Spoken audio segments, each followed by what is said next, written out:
A gente está começando hoje, aqui na nossa igreja, uma nova série de mensagens, renovadamente. E a gente quer pensar nessa área. Eu vou pedir para o pessoal jogar ali no telão, por favor. É importante a gente falar um pouquinho do que não é essa série, né? Quando a gente pensa em renovadamente. Puxa, o pastor vai falar sobre o poder do pensamento. Então vai parecer uma coisa assim, o pastor vai fazer coaching com a igreja, né? Sabe o que é coaching? A palavra coaching quer dizer treinador, é isso que quer dizer. Mas aí aparece um monte de gente nas redes sociais te ensinando, vendendo curso, né? A gente fala assim, para ensinar você a vender curso, né? É uma coisa meio estranha, assim. Um monte de gente que aparece na internet dizendo que vai te ajudar com a força do pensamento. Quando a gente está falando dessa série, a gente não está falando de nada disso. Existem bons coachings, assim como existem maus coachings. Mas a nossa ideia aqui, quando a gente está falando dessa série, não é fazer coaching com a igreja. É entender o que a palavra de Deus nos fala sobre a guerra que existe na nossa mente. Eu acredito que você deve ter muitas batalhas, mas a maioria das batalhas que acontecem na sua vida acontecem aqui dentro, da sua mente. E a gente vai entender, dentro da palavra de Deus, nessa série, aquilo que Deus quer ministrar no nosso coração para a gente ter uma mente renovada no Senhor. Para destruir, muitas vezes, algumas coisas que nós acreditamos e para aprender, literalmente, a vencer a guerra na sua mente.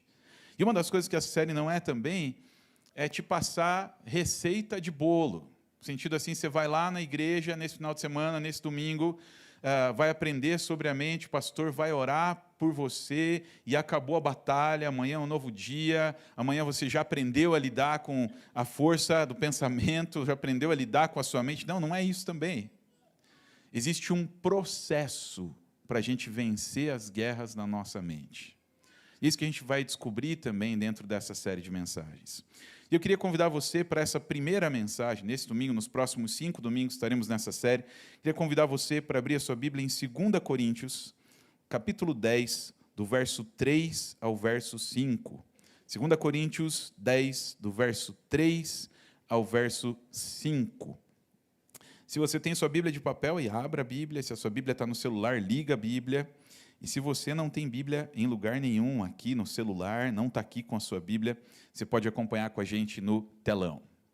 Diz assim: é claro que somos humanos, mas olha a ênfase do texto, não lutamos por motivos humanos. As armas que usamos na nossa luta não são do mundo. A gente podia até dizer assim, não são desse mundo. São armas poderosas de Deus, capazes de destruir fortalezas. E assim, destruímos ideias falsas. E também todo orgulho humano, que não deixa que as pessoas conheçam a Deus. Dominamos todo o pensamento humano e fazemos com que ele obedeça a Cristo. Imagine um remédio, por isso está ali na tela esse monte de cartela de remédio. Um remédio que seria capaz de reduzir em 35% o risco de doenças do coração. Você tomaria esse remédio? Você vai tomar um remédio que vai prevenir as doenças do coração em 35%. O mesmo remédio aumentaria em 15% a sua expectativa de vida. 15% é bastante, vamos fazer uma conta aqui. Para quem vai viver até 70 anos, esse remédio faria com que a vida da pessoa fosse prolongada por mais 10 anos. Pelo menos por mais 10 anos, bom remédio. Aumentar ou turbinar a produtividade no trabalho em 31%. Será que você tomaria um remédio desse? Eu tomaria, melhoraria a minha vida, né? Só que esse remédio não está na prateleira de uma farmácia. Esse remédio está aqui dentro, da sua mente. A maneira como você pensa vai direcionar claramente a sua vida. E aí, primeira coisa que a gente vai pensar aqui sobre esse remédio é o seguinte: a ciência já se dobrou a isso com relação aos nossos pensamentos. Está lá uma pesquisa, e a fonte da pesquisa: pessoas com pensamento positivo têm até 35% menos risco de doenças cardiovasculares, doenças do coração. Quem pensa de forma positiva, automaticamente já tem 35% menos chance de ter problema do coração, né? Outra pesquisa vai dizer: otimistas representam 13 a 15% maior expectativa de vida do que os pessimistas. Deixa eu te perguntar, você gosta de ficar do lado de alguém que é pessimista? Eu não gosto de ficar do lado de alguém que é pessimista. Não, porque vai dar errado, porque tudo vai dar errado, isso aqui não vai dar certo. Só da pessoa ser otimista com relação à vida, não se entregar diante dos desafios, isso já traz para ela, cientificamente comprovado, uma expectativa de vida de 13 a 15% maior. Pensamentos positivos estão associados a uma redução de 30% no risco de depressão. Uma pessoa que pensa de forma positiva tem menos chance de ter depressão. E olha só, funcionários, colaboradores, eles com uma mentalidade positiva, eles são 31% mais produtivos do que as pessoas que têm uma mentalidade negativa, uma mentalidade pessimista. O que a ciência está dizendo para a gente? A forma como você pensa vai direcionar a sua vida. Isso aqui, cientificamente comprovado. Agora, se a gente fosse pensar o seguinte: o que a Bíblia fala sobre os nossos pensamentos? Como é que a Bíblia aborda para a gente aquilo que a ciência sabe hoje, a Bíblia já sabe há muito tempo? Aquilo que a ciência está colocando para a gente, uau, como uma descoberta, o poder de ser otimista, de ser positivo, a Bíblia já coloca para a gente há muito tempo. Eu vou colocar alguns versículos ali, mas teve um que eu não coloquei ali, que eu lembrei, agora, de bate-pronto. Tem um versículo em Provérbios que diz assim: se te mostrares frouxo no dia da angústia, a tua força será pequena.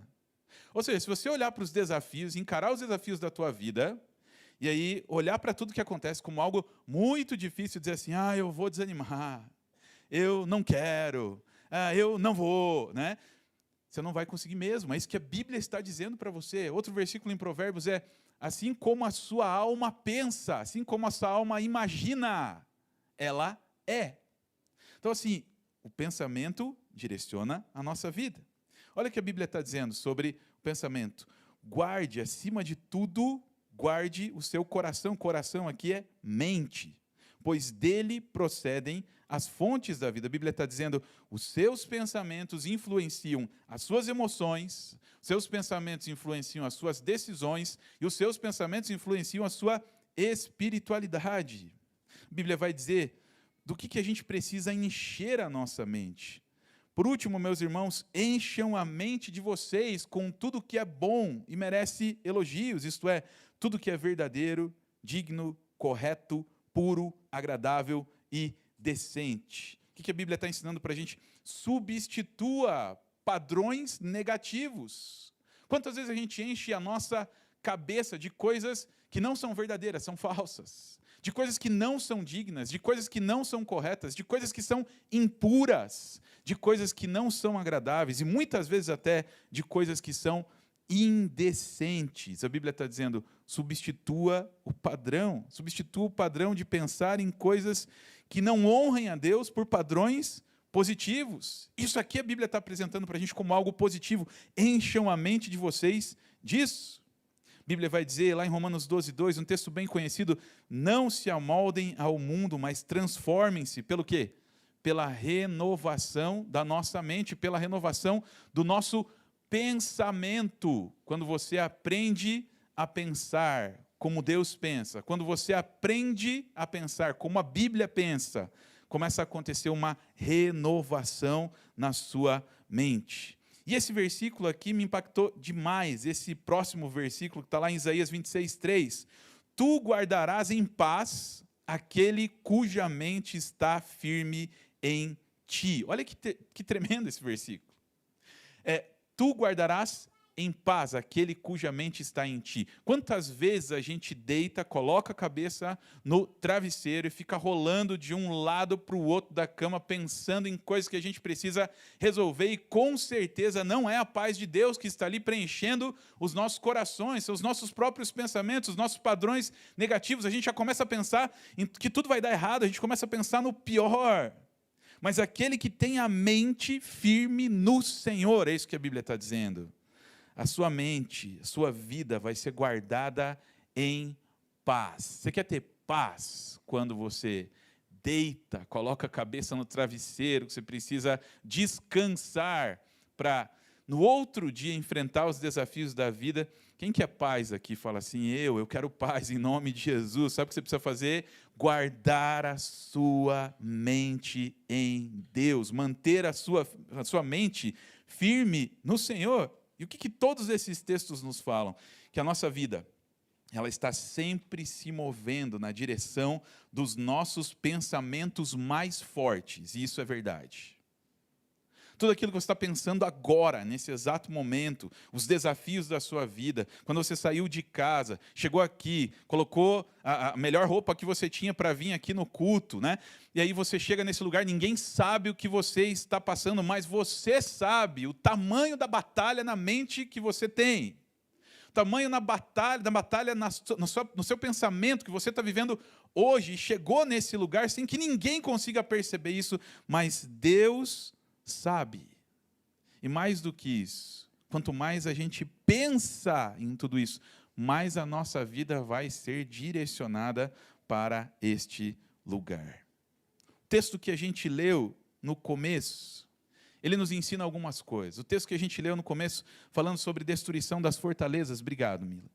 Sobre a destruição das fortalezas, sobre levar cativo todo o entendimento, sobre os métodos humanos. Todo esse texto, em 3 versículos, ele nos ensina muita coisa. E a gente pode extrair lições preciosas para ter uma mente renovada. Primeira coisa que a gente pode aprender com esse texto: não lute com as armas humanas para mudar o seu pensamento.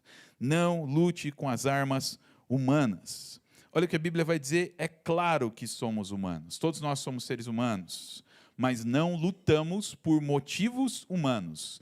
Numa outra tradução vai dizer, não lutamos com métodos humanos, não lutamos com métodos humanos.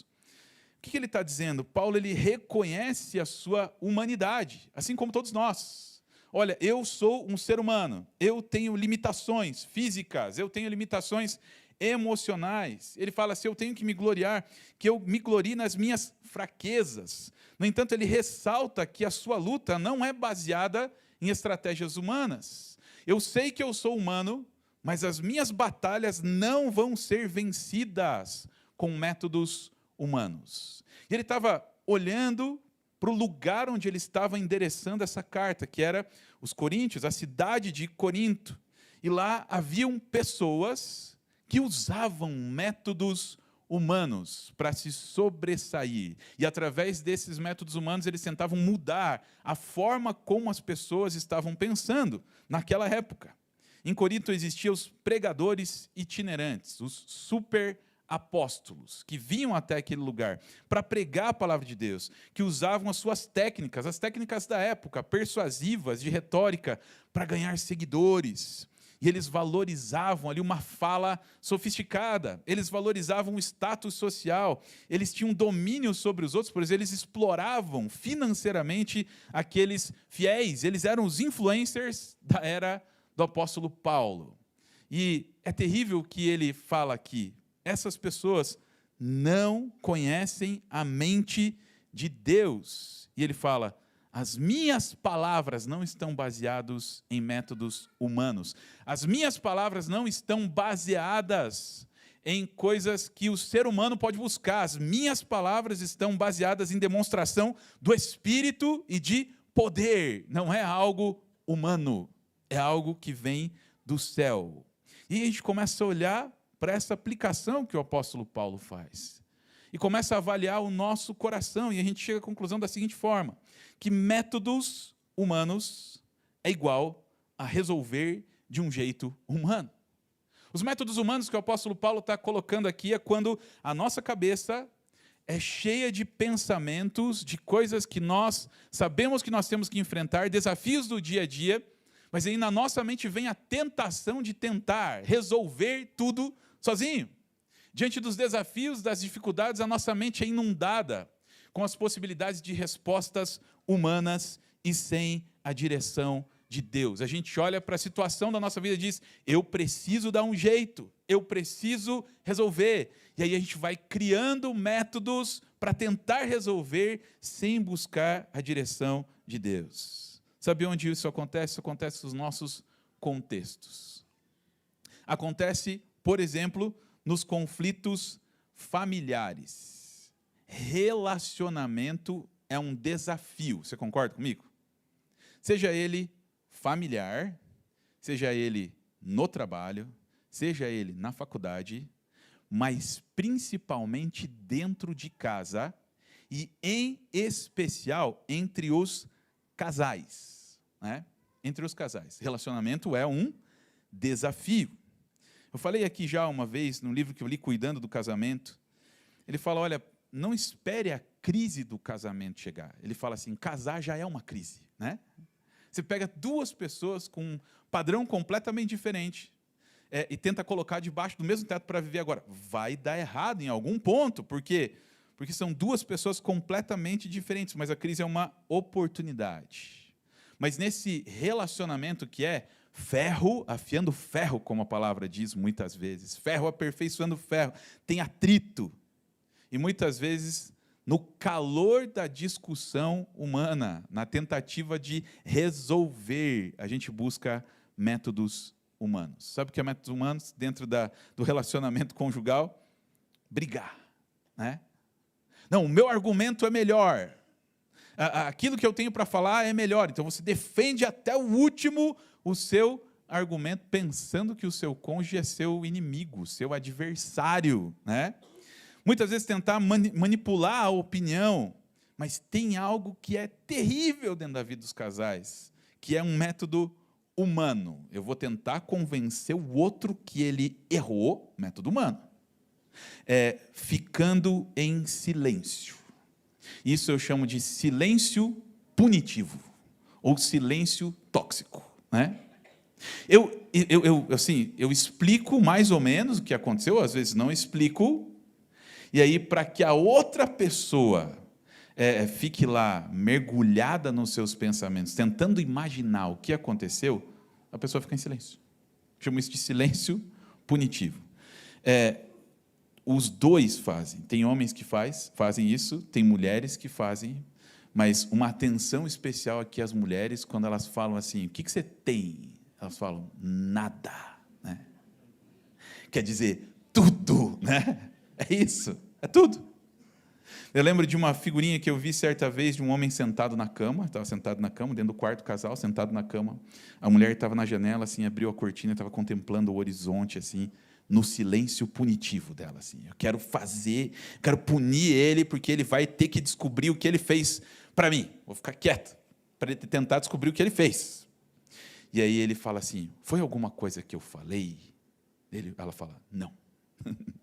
Foi alguma coisa que eu fiz? Não. Foi alguma coisa que eu deveria ter falado e acabei fazendo? Não. Foi alguma coisa que eu deveria ter feito, mas acabei esquecendo de falar? Não. E ele foi dando todas as alternativas, até que num cisquinho, assim, num pontinho lá de todas as centenas de perguntas que ele fez, ela falou assim, sim. Ele falou, sabia que tinha alguma coisa. É exatamente assim. Só que nos conflitos conjugais, muitas vezes a gente vai buscar métodos humanos, que é igual a resolver de um jeito humano. Sabe o que precisa ter nos relacionamentos conjugais? Algo chamado fruto do Espírito. O fruto do Espírito é quando o Espírito Santo te lembra que você é crente quando você não está na igreja. É exatamente isso. Enquanto a gente está aqui, né, maravilhoso louvor, adoração, palavra, a gente está numa bolha aqui, assim, né? Mas a gente sai daqui, E a gente é desafiado a continuar nos métodos humanos. E aí o Espírito Santo de Deus lembra para a gente que o método espiritual, não humano, é a manifestação do fruto na vida do crente. Amor, alegria, paz, benignidade, bondade, paciência, mansidão, domínio próprio, fidelidade. 9 gominhos desse fruto que muitas vezes a gente perde a bênção de Deus no casamento, na família, porque o Espírito Santo está lá falando ao teu coração, te cutucando que não é para você responder da forma como você responde, mas você vai lá e responde do jeito que não é para responder. Você acabou de buscar um método humano porque você quer resolver ou até colocar a sua opinião, que a sua opinião é mais importante do que o da outra pessoa, quando, na verdade, você precisava orar antes de reagir. Daí você fala, pastor, isso é balela. Que balela esse negócio. Então, cada vez que eu estiver sofrendo essa pressão com vontade de responder, o que eu faço? Ora antes de reagir. Manda um post-it para o céu, sabe aquele bilhetinho para o céu? Fala assim, Senhor, me dá graça, não me dá força, Senhor. Me dá graça, não me dá força, senão eu vou esganar outra pessoa. Eu lembro do John Piper, um grande pregador, 3 grandes pregadores, Tim Keller e o Carson conversando. Esse vídeo tem no YouTube, você pode procurar depois. Eles estão falando de casamento, e eu não lembro quem pergunta para o Tim Keller, fala assim, você já pensou em divórcio? Ele, divórcio não, mas homicídio já. Ele fala assim, divórcio não, mas homicídio já pensei. Dá vontade de esganar outra pessoa. Sabe o que é isso? Processo para ter uma mente renovada. Toda vez que você tiver com a palavra aqui na boca para falar, ore. Coloque sob o filtro do Espírito Santo de Deus para entender se você deve falar aquela palavra ou não. Sabe por quê? Porque o gatilho depois de acionado, a flecha depois de lançada e a palavra depois de lançada não volta atrás. Já falou, já machucou, já feriu. Agora, sabe onde esses métodos humanos também se manifestam, além dos conflitos familiares? Na pressão do trabalho. Quando você está pressionado lá no teu trabalho. Está pressionado muitas vezes até por resultados. É mais um tópico daquilo que a gente tem aqui. Está pressionado por resultados. E aí sabe qual que é um método humano quando você está literalmente pressionado por resultados? Não, então qual que é um método humano para eu ter o sucesso no meu trabalho? Eu vou competir. Competir, você já está competindo o tempo todo no teu trabalho, né? Mas eu vou competir deslealmente. Eu vou puxar o tapete, eu vou dificultar o trabalho da outra pessoa para que ela não tenha sucesso, mas eu tenho, porque eu preciso do meu trabalho, eu preciso do meu emprego, ou até muitas vezes na pressão do trabalho, trabalhar até o esgotamento, para dizer assim, eu preciso fazer pela força do meu braço. Isso é método humano. Quando a gente olha para o método de Deus, o método espiritual, a gente precisa se lembrar de honrar a Deus com excelência, e muitas vezes sem idolatrar os resultados, e é isso que a gente faz, muitas vezes a gente está pressionado, tenta criar uma solução na nossa cabeça, tenta buscar muitas vezes no livro de autoajuda, mas isso não vai resolver. O que vai resolver é entender que o seu trabalho é uma bênção de Deus, sim, que ele precisa ser honrado com excelência e que ele vai honrar as suas decisões. 3, a luta contra o pecado. Os métodos humanos vão se manifestar também na luta contra o pecado. Sabe o que acontece na luta contra o pecado? A gente sabe aquilo que é um ponto de vulnerabilidade na nossa vida. A gente sabe o que é um ponto fraco na nossa vida. Você sabe qual que é o teu ponto fraco? Eu acho que você sabe qual é o teu ponto fraco. Qual é o ponto que te faz pecar? Você sabe qual é o ponto que te faz pecar, ou o que te leva em direção ao pecado. E aí, muitas vezes, as pessoas elas caem no mesmo pecado. Recorrentemente, constantemente, elas caem no mesmo pecado.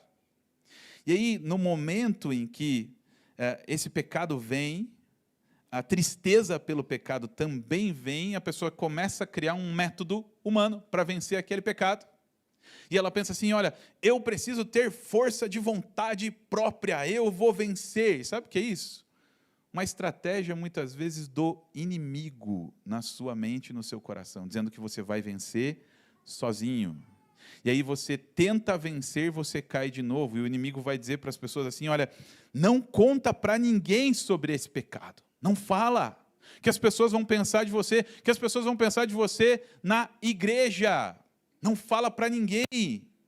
Mas aí vem um fracasso, além do pecado recorrente, também vem um fracasso recorrente. E, na verdade, todas as pessoas que um dia caíram em tentação, todo esse processo se deu começando na mente. E a gente tenta bolar os métodos humanos para vencer o pecado. Quando no método espiritual, a Bíblia está dizendo que a gente faz parte de uma comunidade. A vida em Deus é nós, não é eu. A vida em Deus, a vida em comunidade é nós, não é eu. E a Bíblia fala para a gente confessar os nossos pecados. E aqui um alerta, uma advertência, eu não estou falando para acabar o culto aqui, você pegar qualquer pessoa da igreja e falar assim, senta aqui, que eu quero confessar os meus pecados para você. O meu pecado é esse, o meu pecado é aquele. Não é isso que eu estou falando. Eu estou falando para você buscar alguém, o seu líder de célula, o seu líder de ministério, o seu discipulador, a pessoa que caminha com você, que é uma pessoa de confiança, que vai criar um ambiente seguro para que você possa falar, porque enquanto você não falar, mais esse pecado vai se arraigar no teu coração e na tua alma. Enquanto você não fala, o inimigo está te enganando que você tem poder para vencer isso, quando na verdade existe poder na comunidade. A Bíblia vai dizer em Tiago 5,16, orai uns pelos outros e confessai as vossas culpas uns aos outros, para que sejam, o que a Bíblia diz? Liberto? Não. Perdoado? Não. Ela diz curado. Quando você vive o poder dessa confissão da comunidade de fé, aquilo que muitas vezes o diabo tenta trabalhar na mentira com você, nas trevas, quando você traz a luz, quando você traz para a verdade, aquilo começa a perder força e você começa a vencer o seu pecado. Sabe algo que eu aprendi dentro dos grupos de apoio, do Celebrando Restauração? Que a doença ela sai pela boca, querido. A doença sai pela boca. E a cura entra pelos ouvidos, de ouvir a palavra de Deus, de ouvir o que Deus tem para a tua vida. E muitas vezes, para vencer o pecado, não vai adiantar os métodos humanos. Vai adiantar o método de Deus e a força, muitas vezes, que a comunidade tem sobre a nossa vida. Sabe onde vai se manifestar os métodos humanos? Na pressão por resultados. Primeiro a pressão no trabalho, mas depois a pressão por resultados. No trabalho, no ministério, a cobrança por esse sucesso rápido leva muitas pessoas a manipular os números, maquiar relatórios. Eu já vi isso acontecer na igreja. E assumir atalhos que muitas vezes são antiéticos. E essa mentalidade, ela prioriza muitas vezes muito mais a aparência do que a integridade, a vida em verdade que eu preciso viver. O apóstolo Paulo ele dá um padrão espiritual aqui, que a exortação é a seguinte, a manter a fidelidade no processo. A Bíblia vai dizer em Gálatas 6,9, não nos cansemos de fazer o bem. Por quê? Porque no tempo próprio colheremos. Isso significa uma excelência, fazer aquilo que eu tenho de melhor, com o melhor que eu tenho, sem idolatria. Uma confiança, muitas vezes, no tempo divino, e é isso que a gente não gosta. Sabe, eu lembro de um amigo, que não está mais aqui em Curitiba, está em outro lugar, e ele trabalhava no ramo de combustíveis, não vou dizer a empresa, né? E aí, ele falou de algo que estava acontecendo, de uma pressão que ele estava tendo pelos resultados. E aí, ele fala, olha, eu fui convidado a fazer uma prática que é normal entre as empresas, isso até é colocado, uma prática de compliance, só que um compliance ilegal. Outras empresas de combustível ligaram para ele e falaram assim, olha, vamos fazer o seguinte, vamos tabelar o preço do combustível, vamos tabelar o preço do combustível, todo mundo ganha, ninguém sai perdendo, eu ganho, você ganha. Aquilo que nos postos de combustível as pessoas leem nos noticiários, que se chama cartel, vão combinar o preço do combustível, só que como eles eram distribuidores de combustível, as empresas distribuidoras queriam combinar o preço. E ele fala, olha, eu não vou fazer isso. Isso é ilegal. Isso é contra a lei. E eu vou honrar o meu compromisso com o Senhor. No coração dele ele falou isso. Quando ele desligou o telefone, veio aquele desespero no coração dele, dizendo, meu Deus, como é que vai ser minha vida agora? Porque eu não vou atingir os mesmos resultados que esses caras estão atingindo. E um dia eu estou ligando para ele para a gente fazer o nosso pastoreio. E aí eu falo, e aí, onde você está? Ele fala, estou no Rio de Janeiro. O que você está fazendo aí no Rio?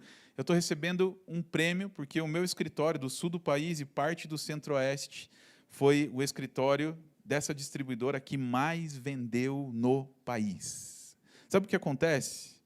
Quando a gente assume a responsabilidade, toma posição, e não andar nos métodos humanos, essa retidão em não participar, de alguma forma, Deus, com a sua graça, vai mostrar para você que aquilo valeu a pena.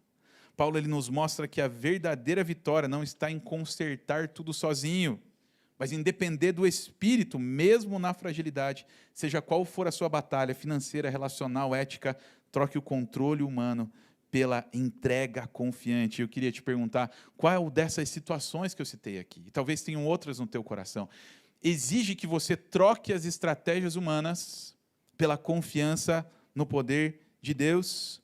Olha o que o pastor Kevin DeYoung fala, decidir sem orar é dizer a Deus, eu não preciso de ti para dirigir a minha vida.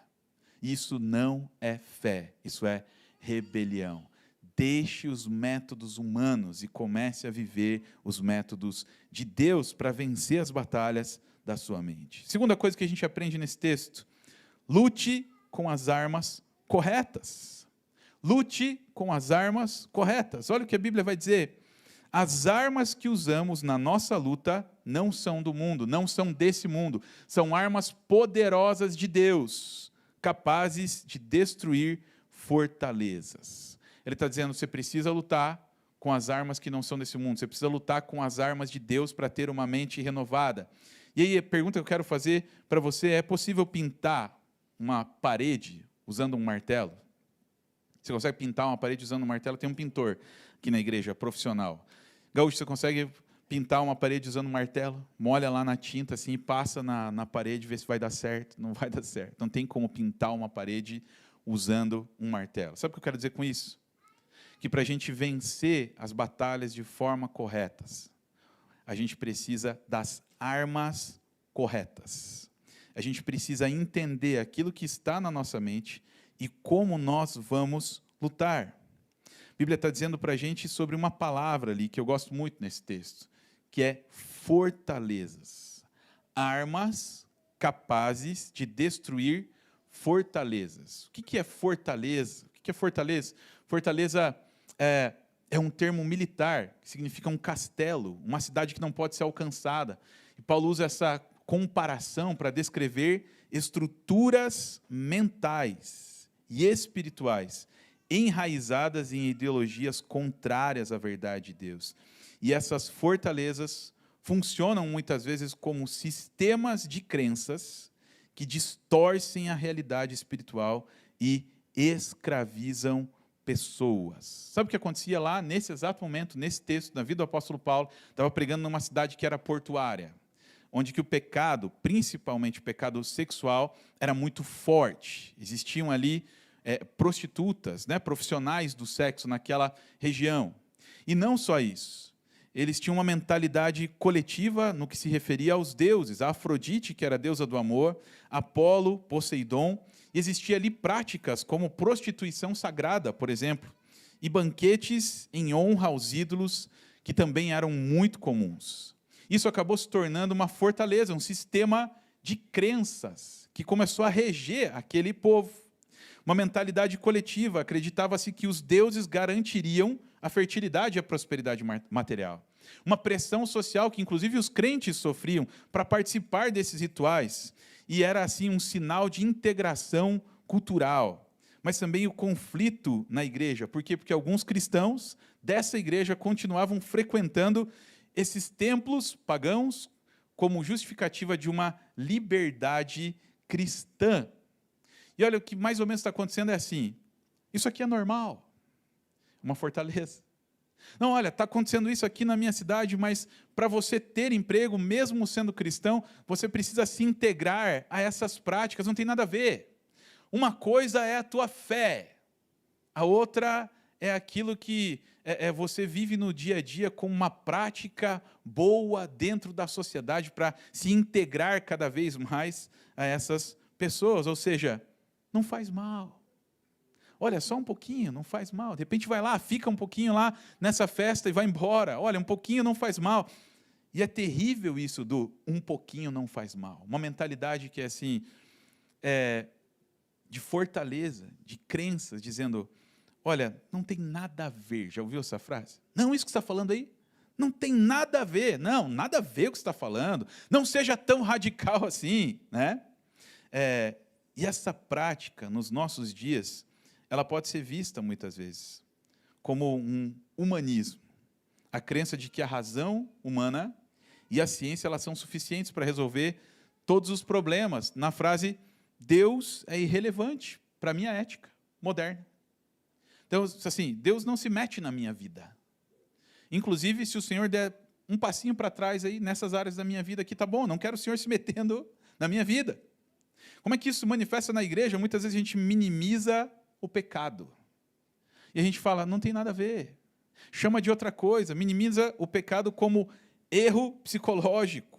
Muitas vezes a gente prioriza a autoajuda em detrimento daquilo que precisa ser um arrependimento em Deus, um arrependimento bíblico.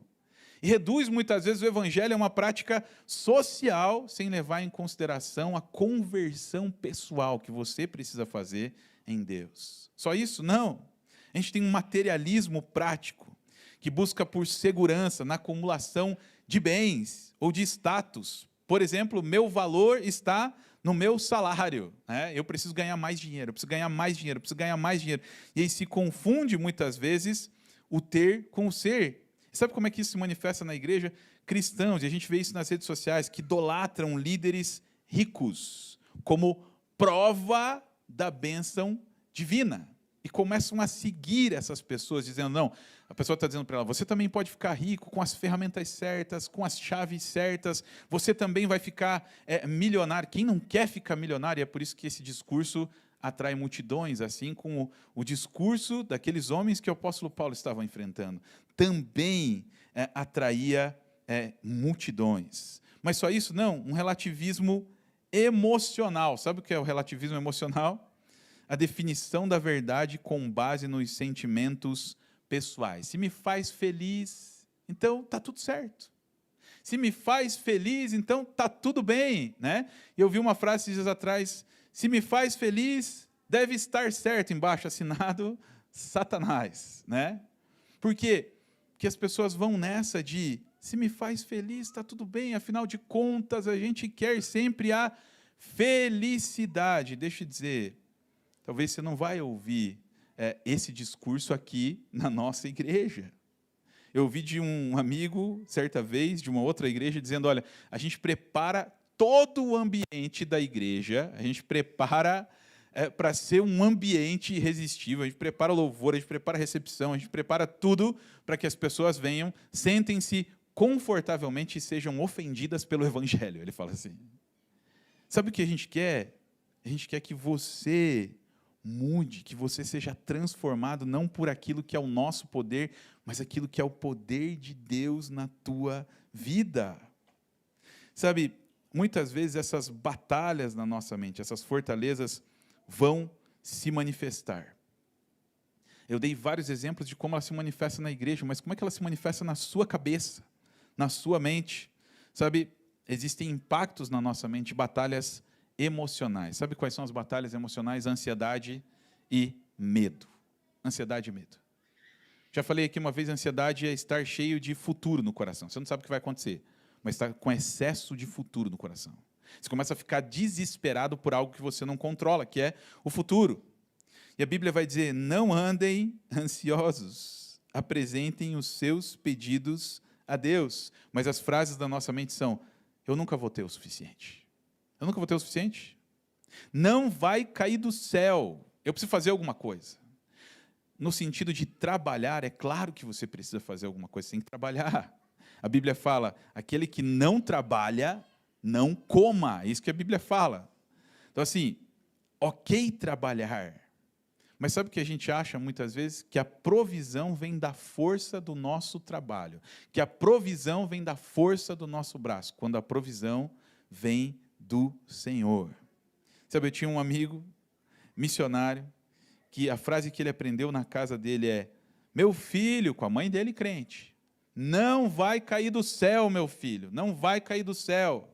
Você precisa fazer alguma coisa, no sentido de direcionar uma criança, um adolescente, um jovem, ok, mas sabe o que gravou no coração dele? Uma fortaleza. Não vai cair do céu, Deus não opera milagres, Deus não vai fazer. O tempo passa, ele tem uma experiência com Jesus, se entrega e vira o quê? Um missionário. E aí, missionário é terrível, porque muitas vezes vai ser desafiado na sua fé a entender que vai cair do céu, sim. E ele precisava comprar uma chácara para formar uma comunidade terapêutica. E aí na cabeça dele estava assim: não vai cair do céu. Até que um dia Deus ministrou para ele: ei, essa fortaleza aí que você tem na sua mente, eu ainda opero milagres, eu ainda faço, eu ainda derramo, eu ainda opero. E ele começou a orar e literalmente caiu do céu. Caiu um pacote de dinheiro do céu? Não, não é isso que eu estou dizendo. Deus usou pessoas para que aquela chácara fosse comprada, e hoje ele está lá, morando nessa chácara, e precisou aprender a lição: Deus é o meu provedor. Deixa eu dizer para você, não é o teu trabalho, o teu provedor. Teu provedor é Deus, e muitas vezes essa raiz do nunca terei o suficiente está baseado nas nossas inseguranças quanto ao futuro, e muitas vezes baseadas em traumas do passado, é isso mesmo. Eu estou colocando aqui alguns exemplos para você entender isso de uma forma melhor. E eu estou citando pessoas aqui sem citar o nome por uma questão ética. Meu amigo, foi meu líder de grupo de apoio. Ele, quando era criança, o pai dele era como se fosse o capataz da fazenda, vou usar essa expressão. E ele tinha tudo ali em abundância. Criança, pequenininha. E aí, de uma hora para outra, a fazenda vai de mal a pior, eles vendem a fazenda e toda essa família sai dali com uma mão na frente e outra atrás, como a gente costuma dizer. E a família passou fome, a família teve dificuldades.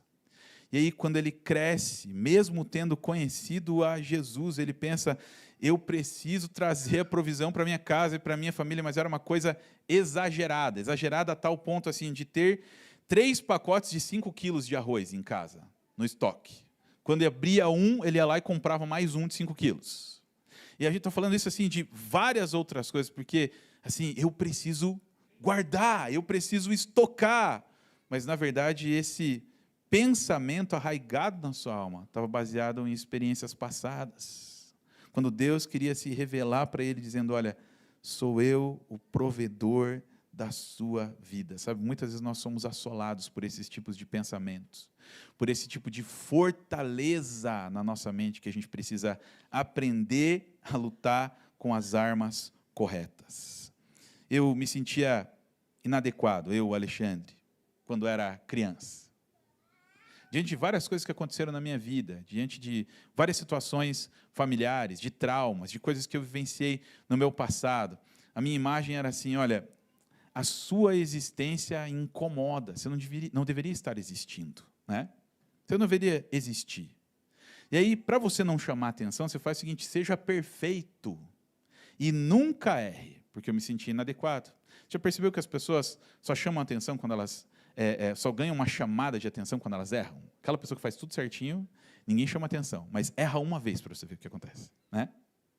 E aí, eu pensava assim: se eu fizer tudo perfeito, já que a minha existência incomoda, eu vou fazer o seguinte: eu não vou errar, para que as pessoas nunca me vejam. E aí, sabe qual a fortaleza que eu tive que quebrar na minha mente? Que eu merecia ser amado, que eu merecia ser amado pelo próprio Deus. E eu só virei gente, só virei ser humano de verdade, no dia que uma verdade foi implantada no meu coração. E essa verdade tem a ver com ser um filho amado de Deus, ser um filho que tem um propósito, ser um filho que tem um caminho, que tem uma direção de Deus para a sua vida, e essa verdade precisou entrar no meu coração para que essas fortalezas fossem quebradas. Eu continuava muitas vezes acreditando nas mentiras, e eu quero perguntar para você, em quais mentiras você continua acreditando na sua vida? Quais são as mentiras que ainda passam na sua cabeça, sobre você mesmo, sobre as pessoas que estão ao seu redor, né? E aí a gente precisa, para viver um processo de restauração, a gente precisa mudar o canal. A gente precisa trocar as mentiras que foram arraigadas na nossa mente por tanto tempo, pelas verdades de Deus no nosso coração. O processo de destruição das fortalezas. Ela acontece quando substituímos as mentiras do inimigo, e muitas vezes as mentiras das próprias feridas, pela verdade da palavra de Deus.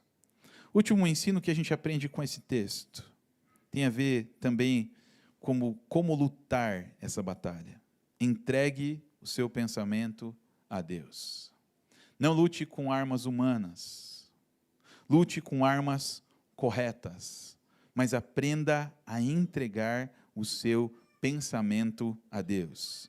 A Bíblia está dizendo, nesse versículo, e assim destruímos ideias falsas e também todo orgulho humano que não deixam que as pessoas conheçam a Deus. Olha o que ele fala, dominamos todo o pensamento humano e fazemos com que ele obedeça a Cristo. Numa outra tradução vai estar assim, levando cativo, levando aprisionado todo pensamento à obediência de Cristo.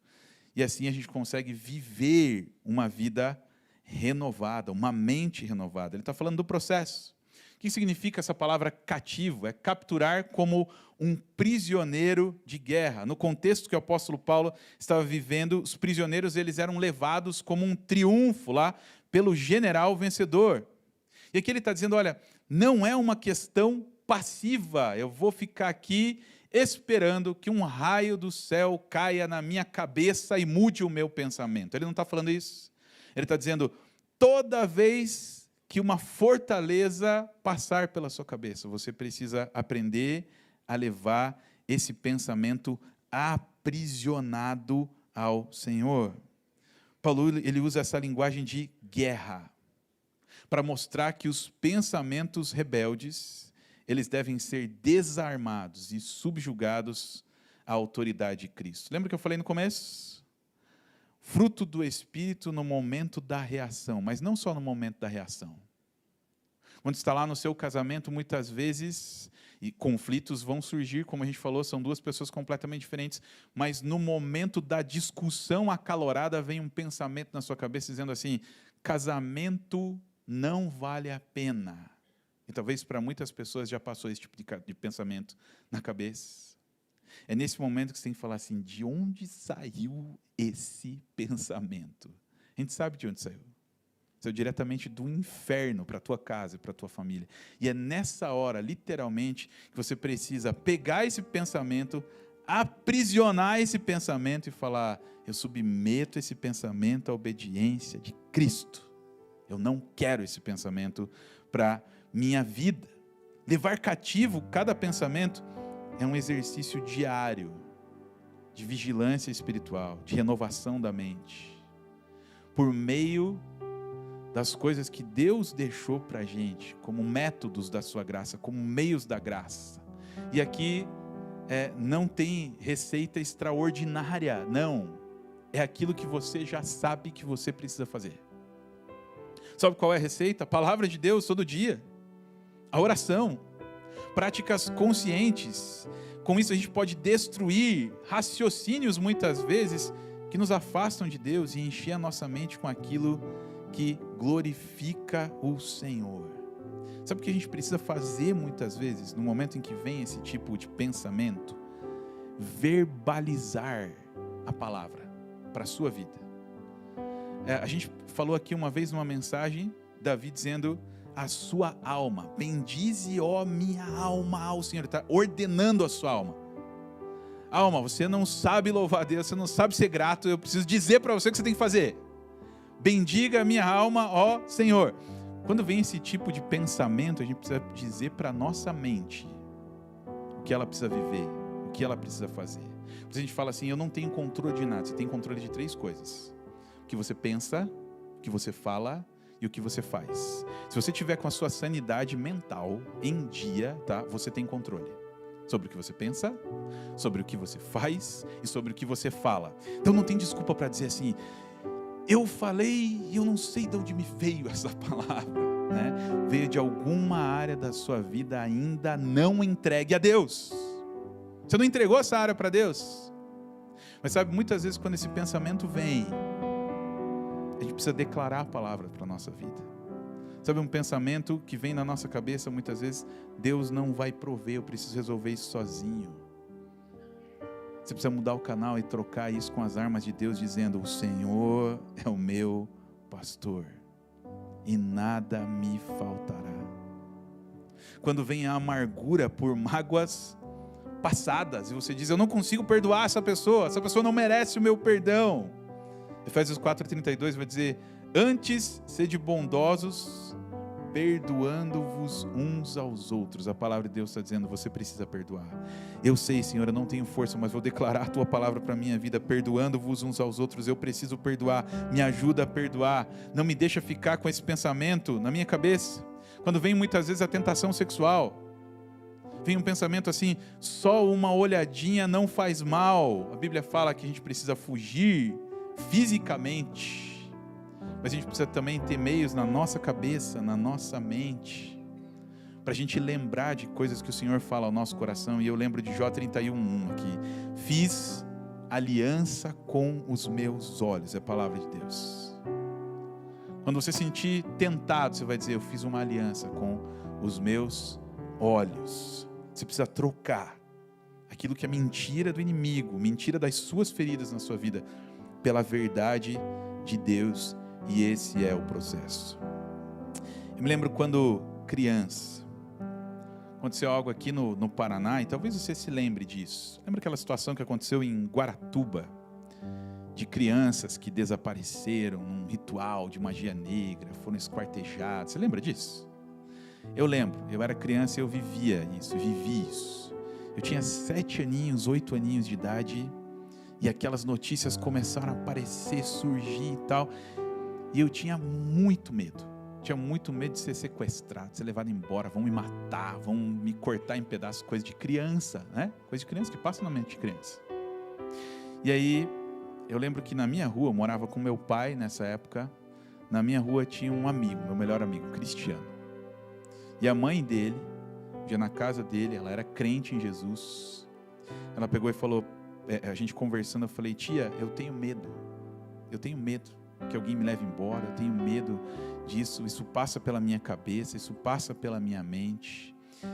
E ela falou esse versículo para mim, falou, olha, a Bíblia fala que a gente tem que levar todo o pensamento aprisionado para Jesus.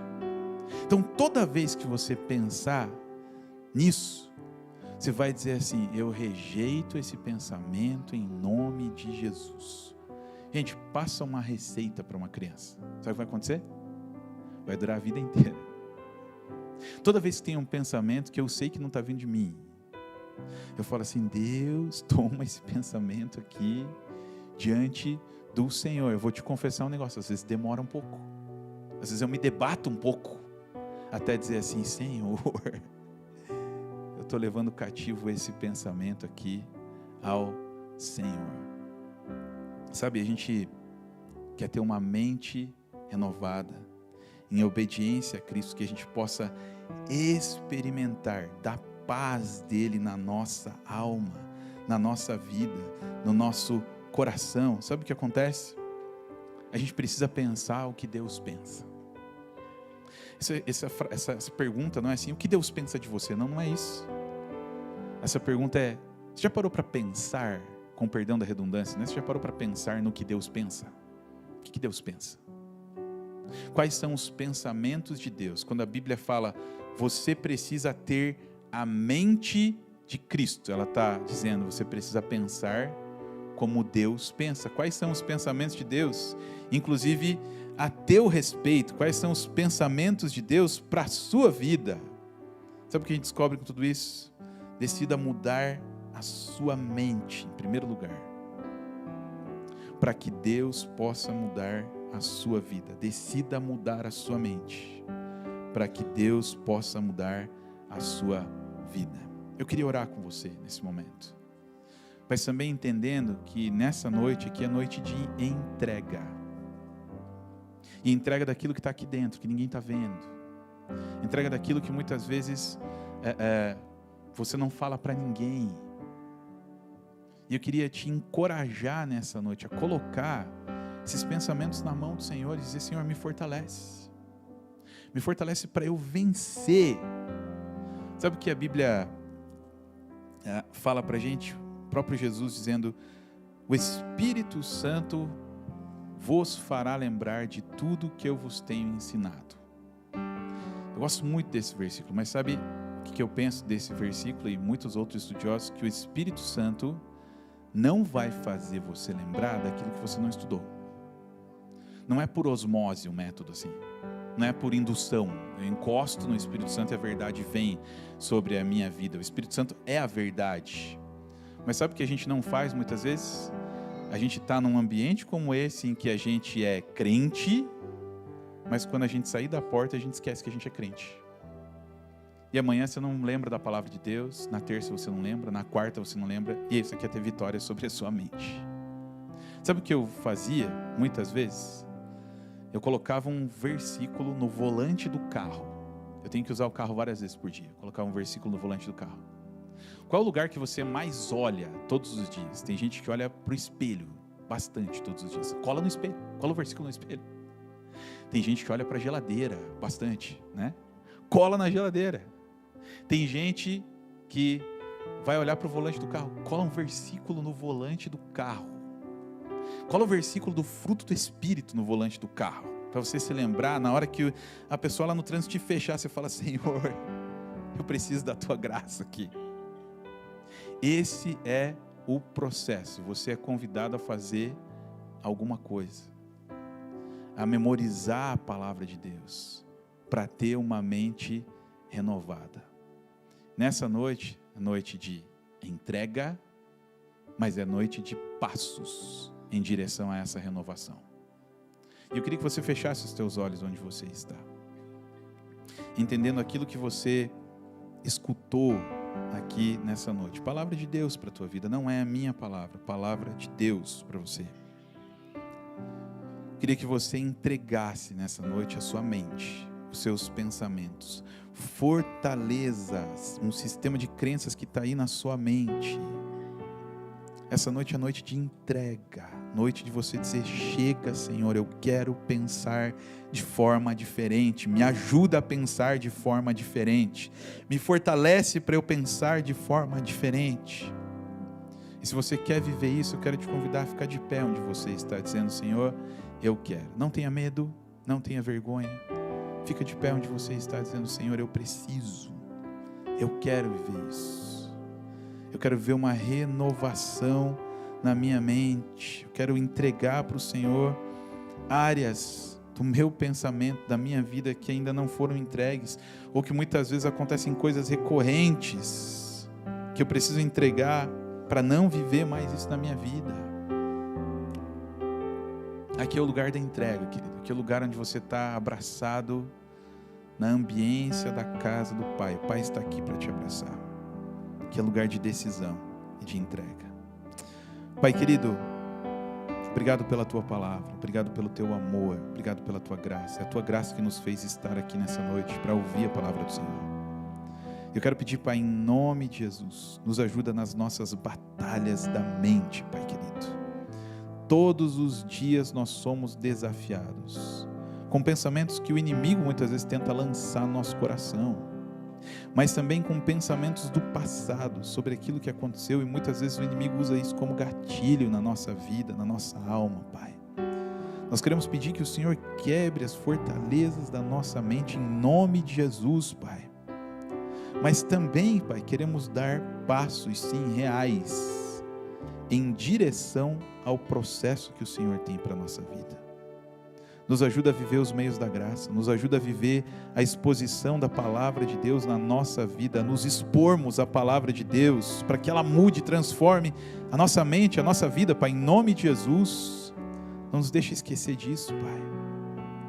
Faz com que a gente ore, busque ao Senhor. No momento em que a palavra vem à nossa boca, que o pensamento vem à nossa boca para falar, que o Senhor nos dê a graça de reagir conforme o fruto do Teu Espírito, Pai. E abençoa, Senhor, as nossas vidas nessa noite, a vida de cada um que está de pé aqui, dizendo: Senhor, eu preciso. Pega pela mão, leva pelo caminho que o Senhor tem preparado, Pai, em nome de Jesus, Senhor. Amém, amém, amém. Olha que coisa linda que eu tenho aqui nos meus braços. Olha a roupinha do Davi Luca aqui para ser apresentado. Esse é um tempo muito especial na nossa igreja, em especial para as famílias aqui da nossa igreja, e está uma bênção. A gente estava comentando, né, Fran? Está uma bênção essa igreja. A gente está apresentando um monte de bebês, né? Esses dias atrás eu brinquei assim com casais que ainda não querem, não têm filhos, né? Ou que ainda querem ter mais um. Cuidado com a água da igreja, né? A água da igreja aqui está perigosa, né? Bastante bebês sendo apresentados aqui. Eu tenho o privilégio, a graça de Deus aqui de apresentar esse bebê, coisa mais linda do mundo, né? Sabe o que eu queria que a gente fizesse? Não é o ó, tá? Aquele ó, eu queria que a gente fizesse assim, ó. Quando a gente contar até 3 aqui, você vai dizer assim: Davi Luca, nós te abençoamos em nome de Jesus. Amém? Você pode fazer isso? 1, 2, 3 e... Em nome de Jesus. Assim como Jesus, nós fazemos com a vida do Davi Luca. São os filhos aqui da Manu, do Lucas, e é uma bênção poder ter essa família aqui na nossa igreja. E assim como Jesus foi apresentado ao 8º dia no templo, a gente não batiza bebês, a gente apresenta os bebês. E a gente entende assim: o batismo é uma questão de convicção, de fé.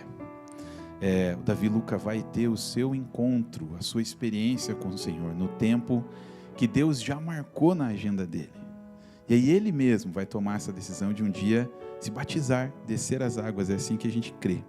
E eu queria que você estendesse a tua mão para cá, para a gente apresentar esse bebê, coisa mais linda do mundo aqui, ao Senhor.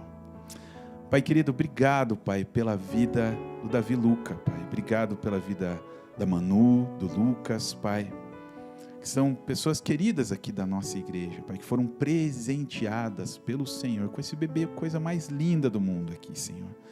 E o nosso desejo, a nossa oração, para que o Senhor abençoe a vida do Davi Luca.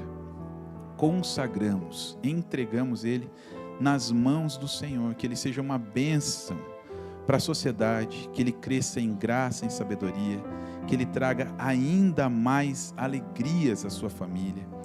Naquele dia já marcado na tua agenda, Senhor, que o Senhor possa ter esse encontro, que o Davi Luca possa ter esse encontro com o Senhor, Pai, e também decidir, assim como a sua família decidiu um dia, andar nos seus caminhos.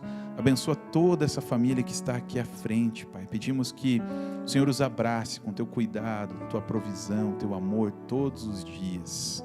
Que o Davi Luca, Pai, assim como essa família, ele possa ser cada vez mais, Pai, caminhar nos teus caminhos, andar nos teus caminhos, ser ensinado a andar nos teus caminhos, Pai. E assim nós oramos, entregamos a vida do Davi Luca nas tuas mãos, em nome de Jesus, Senhor. Amém, amém, amém, amém. A Manu comentou assim: é pesadinho, né, pastor? Na hora que eu peguei não estava, mas depois a oração começou a pesar o braço aqui. Deixa eu devolvê-lo aqui para o papai. Parabéns, queridos. Criança linda. Que Deus abençoe muito a vida de vocês. Podem descer, por favor. E eu queria convidar você a dar a mão aí para a pessoa que está do seu lado, está pertinho de você. Fechar os corredores, não ficar sozinho aí onde você está. Você possa dar a mão aí para alguém. E se você não conhece a pessoa que está aí do seu ladinho, pergunta o nome para ela. Já perguntou? Se você conhece, que bênção. Se você não conhece, uma oportunidade aqui nessa noite para você conhecer mais alguém aqui dessa igreja, dessa comunidade. Você não pode dizer assim: eu não conheço ninguém nessa igreja. Não é verdade. Você já conhece a pessoa que está aí do seu lado. Você não pode sair daqui sem falar o seu nome para alguém, sem receber uma oração. Por isso, essa pessoa que está aí do seu lado, vai orar por você também. Feche seus olhos, comece a orar pela vida dessa pessoa que está aí do seu lado, à sua direita, à sua esquerda. Pai querido, obrigado, Pai, pelo culto dessa noite. Pedimos sim a Tua bênção, Pai, sobre a nossa casa, sobre a nossa família, que o Senhor continue nos sustentando. Que o Senhor também aplique essa palavra no nosso coração, assim que venhamos sair daqui, Pai. Desde já, amanhã, depois, que a gente possa entender que o Senhor quer renovar a nossa mente. Que os nossos pensamentos, Pai, precisam ser moldados pelo Senhor, que os nossos pensamentos vão direcionar a nossa vida, Pai querido. Então aplica essa palavra ao nosso coração, Pai. E que o amor de Deus, o nosso Pai, a graça e a paz do nosso Senhor e Salvador Jesus, e a mais doce consolação do Espírito Santo, seja com cada um, desde agora e para todo sempre. Todo o povo de Deus diz: vá na graça e na paz do Senhor, não saia daqui sem dar 10, 15, 20 abraços, desejar uma boa semana aí para o seu irmão, em nome de Jesus.